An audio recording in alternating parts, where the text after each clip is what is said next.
Então, hoje, dia 15 de dezembro de 2022, diretamente de União da Vitória, no Paraná, a aluna Josiane Cristine Borga Lunardi, do curso de graduação em Pedagogia, vai defender o seguinte trabalho de conclusão do curso: Educação Inclusiva, dificuldades de aprendizagem na educação infantil. Então, a partir de agora, Josiane, a palavra é sua, fique à vontade e boa sorte. Obrigada. Então, meu nome é Josiane Lunardi e esse tema é com muita satisfação que eu venho propor, né, para apresentação e defesa. Então, a educação inclusiva na educação infantil, ela é caracterizada pelo processo de incluir as crianças com dificuldades e limitações de aprendizagem no ensino regular. É propor a essa criança as mesmas condições de ensino que as demais. As diferenças, né, dessas dificuldades que as crianças possuem, elas devem ser vistas como possibilidade de troca e interação, e não como um entrave, uma dificuldade de possuir um aluno com dificuldade de aprendizagem em sala de aula. O profissional ele deve analisar e ver isso como uma possibilidade de ampliar a sua forma de ensinar, as suas propostas de ensino, as suas metodologias de ensino, né? Então, dentro dessa temática, o que pode ser feito para que os alunos da educação infantil consigam realmente obter o conhecimento tendo dificuldades de aprendizagem, né? Até porque a educação infantil ela é um período de alicerce para toda a vida escolar da criança, então a gente não pode deixar que a criança passe por esse período sem obter o conhecimento, mas também sem obter autoconfiança, a percepção de capacidade individual, porque toda criança pode aprender, independente de suas limitações, talvez não, né, da mesma forma, da mesma maneira que os demais, mas ela tem essa capacidade de aprender. A escola ela foi planejada sobre um determinado tipo de alunos, mas hoje ela mudou, né? A escola ela é plural, ela é diversificada, e essa diversidade deve ser respeitada.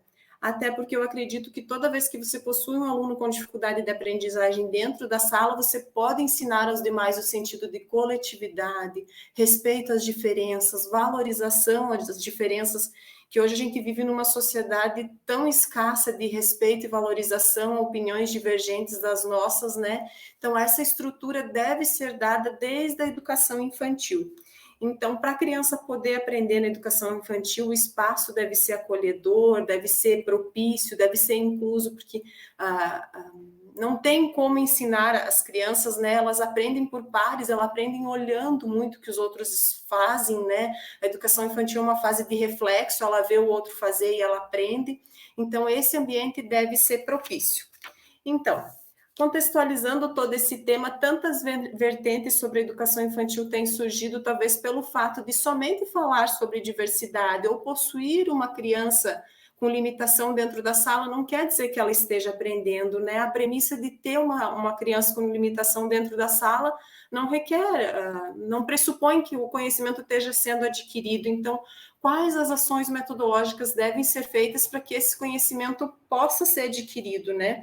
A educação inclusive ela ganha notoriedade, principalmente pós-pandemia, nessa questão de dificuldade, onde todas as fases foram afetadas, mas a educação infantil, acredito que foi muito afetada por esse período onde as crianças não puderam estar dentro de sala de aula, e a gente vê que é crescente o número de crianças que não têm conseguido atingir os objetivos nem para a idade, nem para a série que estão inseridos. Isso é preocupante, né? Como que elas vão passar desse período agora, desse alicerce, e passar para a próxima etapa sem estar com o conhecimento construído? Então, os cuidados com a educação inclusiva têm preocupado gestores, coordenadores, poder público, né? Quais as ações, o que a gente pode fazer para que isso seja efetivo? Então, eu acredito que os professores têm buscado metodologias, aperfeiçoamentos, cursos, mudar currículos, as escolas têm buscado isso, só que, às vezes, dentro das escolas públicas é uma realidade muito difícil. A gente falar de educação inclusiva, de materiais didáticos diferenciados, de ambientes propícios, salas de recursos, né? Talvez equipes multidisciplinares numa escola pública é uma coisa, a gente trazer essa teoria para a prática na escola pública é muito diferente, né?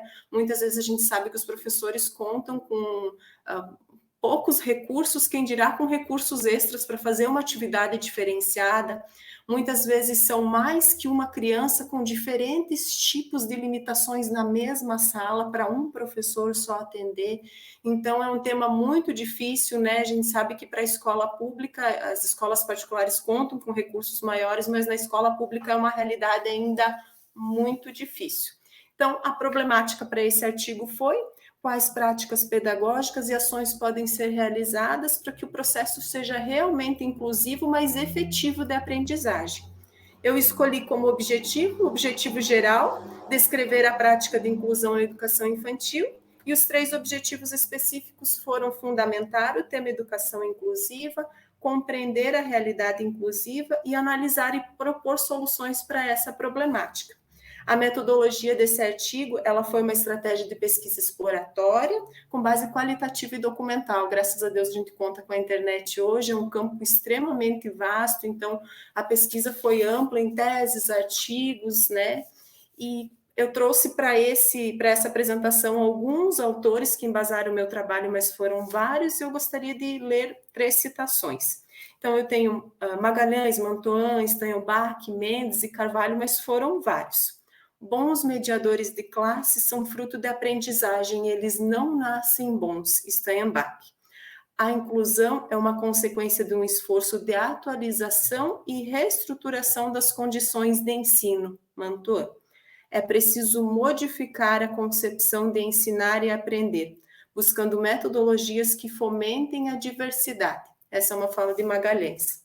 Então, professor, para as considerações finais, a escola ela foi formulada em linhas bem rígidas, severas, onde o professor falava e o aluno escutava, mas hoje a escola precisa buscar essa função mais social, né, de interação, de troca, essas linhas mais tangíveis de educação, né, não dá para se manter uma linha rígida, precisa de saber que o aluno também traz consigo aprendizagens, né, e essas aprendizagens têm que ser valorizadas e respeitadas, e eu acredito muito que os profissionais têm buscado se aperfeiçoar e buscar mesmo integrar as crianças.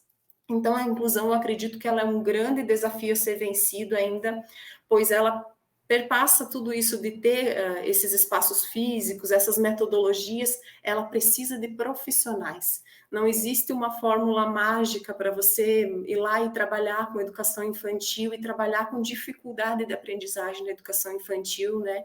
Não existe uma regra, um manual pronto que você siga, porque cada criança, às vezes com a mesma dificuldade, mas ela aprende de um jeito diferente. Então, é um trabalho de carinho, dedicação e amor, mas é um trabalho de muito estudo, né? E o professor, com certeza, ele é o mediador e protagonista nesse processo. Podem inventar fórmulas mágicas para fazer a inclusão, mas se não tiver o professor lá dentro da sala de aula, esse processo não acontece, né? Então, eu até acredito que, às vezes, estigmatizar ou rotular uma criança pela sua dificuldade é conduzi-la ao fracasso escolar, né? Então, esse incentivo, essas metodologias diferenciadas, aquele trabalho do dia a dia mesmo deve ser feito. Então, eu acho que a educação inclusiva ainda tem um caminho muito grande a ser seguido, é um tema que deve ser debatido, estudado, discutido, né? E a gente espera vencer essa etapa e esse assunto, que a gente possa chegar um dia e dizer, não, as nossas escolas são realmente inclusivas e as crianças realmente aprendem, né? Seria isso.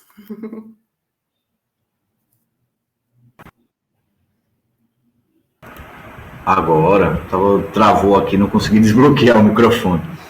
Maravilha, Josiane. Esse tema é muito importante que a gente reflita sempre, nunca é demais refletir sobre essa questão da inclusão, porque a cada momento as coisas se atualizam, né?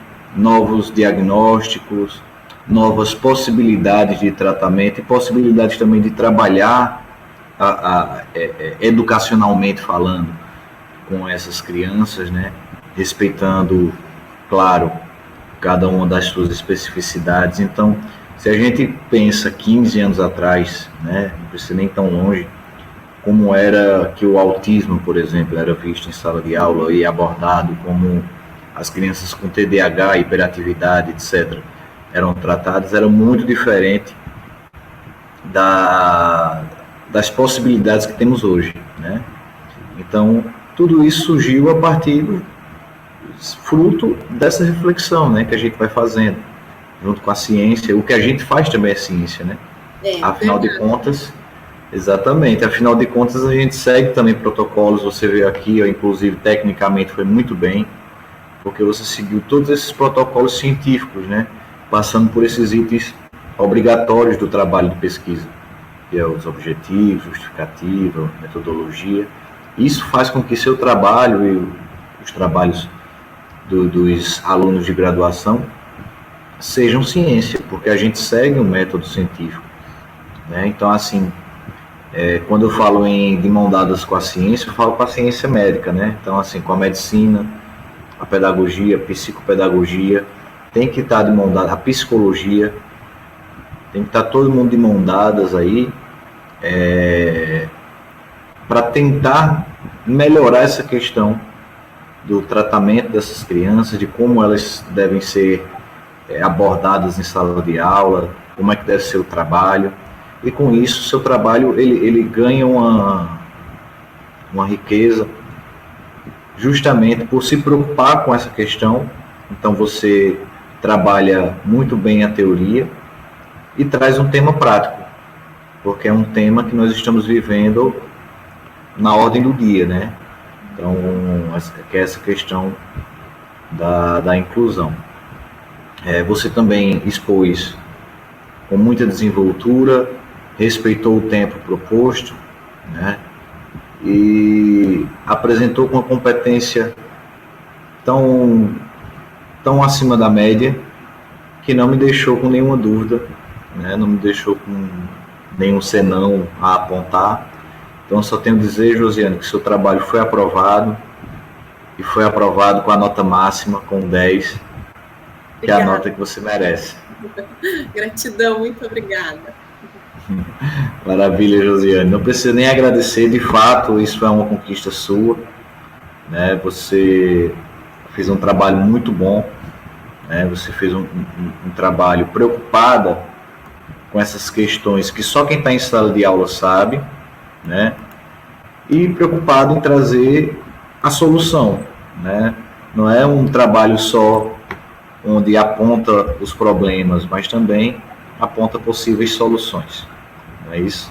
Então, por isso que sua nota é mais que merecida.